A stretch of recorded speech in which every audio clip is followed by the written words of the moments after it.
Welcome back to my channel সৃষ্টি blog. যেখান থেকে আমার ভিডিওটা দেখছো তাদেরকে অসংখ্য ধন্যবাদ, ভালোবাসা রইলো।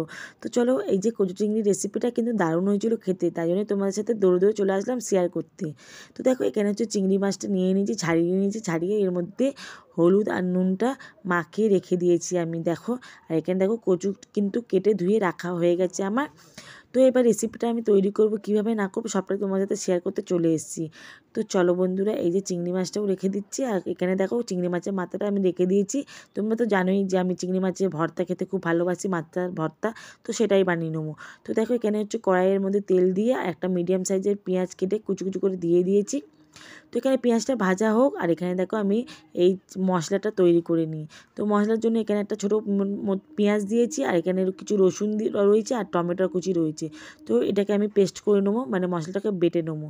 তো দেখো, এই বলতে বলতে আমার কিন্তু পেঁয়াজটা একটু লাল লাল হয়ে গেছে। তো এর মধ্যে আমি চিংড়ি মাছগুলোকে দিয়ে দেবো। তো চিংড়ি মাছটাকে দিয়ে কিন্তু খুব বেশি ভাজার দরকার নেই, অল্প একটু ভাজলেই হবে। তো অল্প অল্প ভেজে নিই, আর আমার কিন্তু গ্যাসের ফ্লেমটা এখন লো করে দিয়েছি আমি। হাই ফ্লেমে চিংড়ি মাছগুলোকে ভাজবো না, কারণ হচ্ছে চিংড়ি মাছগুলোকে হাই ফ্লেমে ভাজলে চিংড়ি মাছটা শক্ত হয়ে যাবে, তখন কিন্তু খাবার উপযুক্ত ভালো লাগবে না খেতে। তো সেই জন্যই আমি আস্তে আস্তে করে চিংড়ি মাছগুলোকে ভেজে নিচ্ছি। তো ভেজে নেওয়ার পর এখানে দেখো কী কী দেবো মশলাপাতি, সেটাই তোমার সাথে শেয়ার করছি। তো দেখো, মোটামুটি আমার কিন্তু ভাজা হয়ে গেছে চিংড়ি মাছগুলোকে, আর চিংড়ি মাছের গায়ের রঙটা কিন্তু চেঞ্জ হয়ে গেছে। তো চলো, এই যে মশলাটা পেশা হয়ে গেছে, তো মশলাটা ওর মধ্যে দিয়ে দেবো আমি। তো মশলাটার মধ্যে আমি কিছু সামগ্রী অ্যাড করব, যেমন হচ্ছে গুঁড়ো লঙ্কার গুঁড়ো। তোমরা চাইলে গুঁড়ো লঙ্কাটা না দিয়ে তোমরা কাঁচা লঙ্কাটাও ইউজ করতে পারো। তো দেখো, গুঁড়ো লঙ্কাটা দেওয়া হয়ে গেছে। এবার কিন্তু আমি 1 চামচের মতো হলুদটা দিয়ে দিলাম। তো হলুদটা দিয়ে এটা এর মধ্যে একটু জল দিয়ে দেবো। আর এটা হচ্ছে কী বলো তো, এটা হচ্ছে জিরের গুঁড়ো। তো জিরের গুঁড়ো দিয়ে দিলাম 2 চামচের মতো, দিয়ে এটা এর মধ্যে একটু জল দিয়ে খুব ভালো করে মিশিয়ে নিচ্ছি। এই দেখো, তো মিশিয়ে এটা ভালো করে চামচে করে মিশিয়ে রাখছি, যাতে জিরেটাকে একটুখানি 2 থেকে 3 মিনিটের মধ্যে জিরেটা হয়ে যাক। তো এই যে হচ্ছে জিরেটা। তো এখানে চিংড়ি মাছটা আমার ভাজা হয়ে গেছে, আর এখানে দেখো আমি চিংড়ি মাছটার মধ্যে এই মশলাটা ঢেলে দিলাম।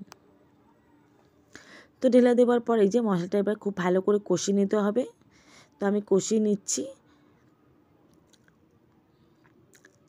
তো তোমাদের একটা কথা বলি, আমার চ্যানেলে কিন্তু নিত্য নতুন ভিডিও দেখার জন্য তোমরা কিন্তু আমার চ্যানেলটাকে সাবস্ক্রাইব করে নিও। আর এই দেখো, পরিমাণ মতো লবণ দিয়ে দিচ্ছি, তোমরা চাইলে তোমাদের পরিমাণ মতো লবণ দিয়ে দিও, আর সামান্য একটু চিনিও দিতে পারো, আমি এখানে চিনি দিইনি। তো দেখো, মোটামুটি মশলাটা কষানো হয়ে গেছে আমার। এরপরে কিন্তু আমি ওই কচুটা যে কেটে রেখেছি সেই কচুটা আমি দিয়ে দেবো।